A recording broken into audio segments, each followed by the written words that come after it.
పరిస్థితి వచ్చింది. Tomorrow it will become number 1. ఇక్కడ ఎందుకు వేస్తున్నారు అన్నప్పుడు మనం సాయిల్ టెస్టింగ్ నుంచి వచ్చాం.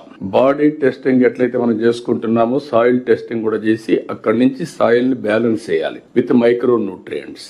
ఇప్పుడు డ్రై కెమిస్ట్రీ కూడా వెళ్తున్నాం మనం. సెటిలైట్ మన ఒక అతను వచ్చాడు, కొత్తగా ఒక స్టార్టప్ కంపెనీ పెట్టాడు.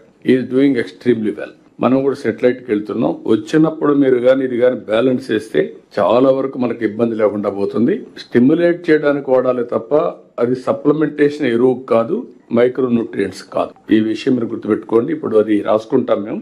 నెక్స్ట్ ఇయర్ నుంచి ఎంత వరకు అవసరమో ఇట్ ఈస్ ఏదో కొద్దిగా ఇస్తున్నాను కాదు, సాయిల్ ఫెర్టిలిటీని బట్టి డెఫిషియన్సీస్ బట్టి మైక్రో న్యూట్రియంట్స్ సప్లిమెంట్ చేయాలి. ఇక్కడ వచ్చిందంటే ఫార్మర్స్ అది చేయడం లేదు. దానివల్ల ఏమవుతుందంటే సాయిల్ మొత్తం డిట్రేట్ అయిపోతా ఉంది. దాన్ని మనం బ్యాలెన్స్ చేద్దాం, ఏం చేయాలని వర్కౌట్ చేద్దాం. We're having clarity on that.